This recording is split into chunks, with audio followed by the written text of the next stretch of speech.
pander to homophobes to make money, to make a buck, and to sell out. Essentially, it's kind of the reverse of selling out. He's selling out himself in order to make a career. Now, is that really something that is necessary? I mean, to some degree, yeah. I mean, to some degree, if you're in the music industry or the entertainment industry in any capacity, actor, whatever, if you want to be a leading man or a superstar singer or whatever, you pretty much, you do kind of have to be in a closet and be heterosexual. That's the truth. Now, if you have already made your fortune and you come out later, it doesn't really hurt so much. I'm sure it hurts the sales and whatever, but to actually come up or whatever. So I understand why he did this and why he's doing this, but the way he went about it is just ridiculous and stupid. I mean, we obviously know he's not straight, and to think that we think he's going to be, it is. So anyway, I mean, if you're gay, just fucking be gay and just deal with it, because you can't be somebody else and then expect to reap the benefits what someone else would have. To say like, oh, well, if I had been born straight, then I would be a famous country music singer right now. No, but you weren't born straight. That's not who you are. So instead of him embracing this fake self, he should embrace whom he and what he is, not who and what he thinks everyone wants him to be. And don't you always find that people whom are themselves are far more interesting and far more relatable than people who aren't, people who pretend to be something they're not, or have things they don't, or whatever. I find that to be exhausting, and it's not exhausting to do it, but it's also exhausting to be on the receiving end of it and have to know someone's lying to your face and still pretend to be like their friend or whatever. So anyway, that's that story. I think it's really sad and pathetic, but it is what it is. I mean, you can't really do much about it. Then in Berlin, apparently, there was a video showing what they said was the average Beijinger.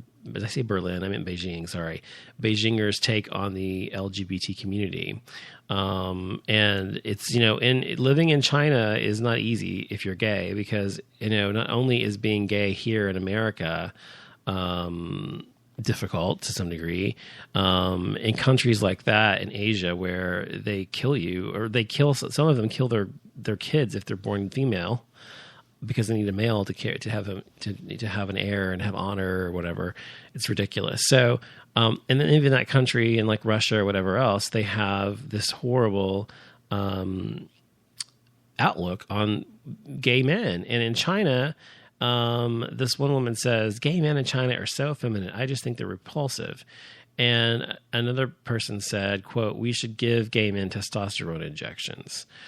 So in China, apparently, being gay is equatable to being effeminate, because the man says we should give men testosterone injections as if the testosterone injections would make them more manly, because being gay, in his opinion, doesn't make you manly at all. And the woman says that effeminate gay men disgust her, and therefore she finds them repulsive. So, the problem is with people like this is that they somehow equate manliness with masculinity, or manliness with how someone, who someone sleeps with. And, this is just the way the most base and most fundamental people in the world think. The most simple people in the world, people who don't really that educated or that worldly, think in these simplistic terms about being gay and what it means to be gay, when in reality your sexuality is far more complex, of course, than just whom you sleep with, or what you look like, or what you dress like, or what kind of mannerisms you may possess. Unfortunately, the majority of the world thinks this way. And so it's upon you as a gay person, if you're listening and you're gay, to actually, prove that being gay means a rainbow of things. That's why we have a rainbow flag, because being gay, we have very, very highly masculine men. We have very, very effeminate men. We have very, very masculine women and very, very effeminate women, and so on, and everything in between. And there is, gender roles as defined when we're born are essentially assigned to us. And I'm talking gender roles, and I'm not talking necessarily gender, like whether you're a boy or girl, like physically. I mean gender roles. So that's why a lot of transsexuals exist, because they are assigned at birth whatever their genitalia tells people. And therefore, they're told, so if you have a penis and testicles, then you're going to be a boy, and boys behave this way, and they wear blue and not pink, and blah blah blah. And if you're a girl and you have a vagina and breasts, then you're going to need to behave this way and wear pink and be effeminate and all these other qualities we associate with femininity. And these things are all completely arbitrary. And I actually read or saw a video actually a couple weeks ago about this exact thing that said, or that illustrated this, because it showed that before 1950, I think it was 55 or something like that, boys typically were given pink as the masculine color, and girls were given blue as the feminine color. And up until that time, pink was considered a very strong, because it's such a bold color, it was very strong, and so it's considered to be strong and manly or whatever. And blue was considered to be soft and powdery and like the clouds or whatever, And so it was completely arbitrary, just as it is today. And just like we ascribe anything to anyone else in the world, colors are just the same way. So just because we say a man is supposed to behave a certain way, who says? If you have a penis and testicles and you're a fucking man, it doesn't matter what anybody else says to you. Whether you're gay, straight, transgender, whatever, you're a man until you have the surgery. If you're transgender. And if you are transgender, it's different with transgender people, because transgender people have their sexuality, their gender, is a mental thing for most people, and how they behave. And so for them, they actually, what their genitalia is, it doesn't dictate that for them. That's why they change it, because it doesn't match what's going on in their brain and how they feel about themselves. So obviously that's a different story. But for heterosexual men and gay men and straight women and gay women, if you have a vagina, then you're a female. If you have a penis, you're a male. And if you behave butch or if you behave effeminate on either side of the coin, it doesn't fucking matter what somebody else says. Be yourself. Love yourself as you are. If you're the butchest dyke ever, be the butchest dyke ever. Who the fuck cares what somebody says about you? If you're the nailiest queen ever, be the nailiest queen. Be the biggest nailiest queen you could be. And all of these people have value. I mean, it's such a beautiful thing to me to see as I said, the rainbow of people within our community and the types of people we have. If we were all exactly the same, it'd be fucking boring, not only within the world as a whole, but within our community.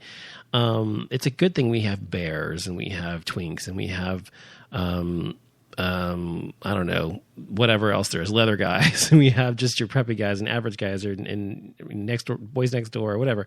And you have your dykes and you have your lipstick lesbians and you have in between everything.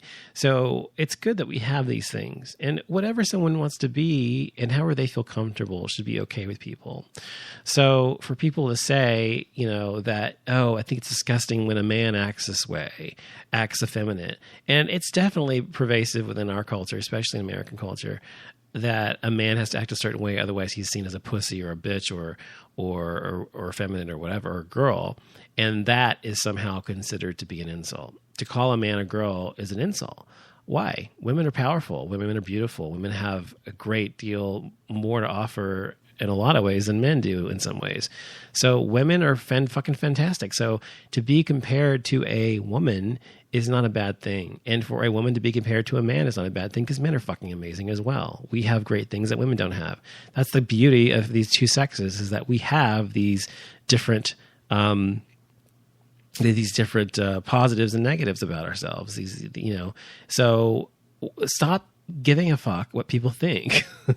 That's what I'm trying to say. It doesn't fucking matter if somebody thinks that you're disgusting because you're effeminate and you like to walk around prancing or whatever, and you talk with a lisp or whatever the case may be. Who the fuck cares? Fuck them. And in my experience, most people who are who are effeminate like that, most gay men who are effeminate like that, don't generally give a shit because they've generally been that way most of their lives, and they've had to endure so much, bigotry and aggressiveness and brutalism and bullying from people that they've grown such a thick skin that most of them, it doesn't bother them anyway. So, but the problem is not with the gay people. The problem is with the people who think there's something wrong with them in the first place, to be what and who they are. So, or who we are, I should say. So anyway, that story kind of pissed me off about the Beijingers thing because I figured, what the fuck.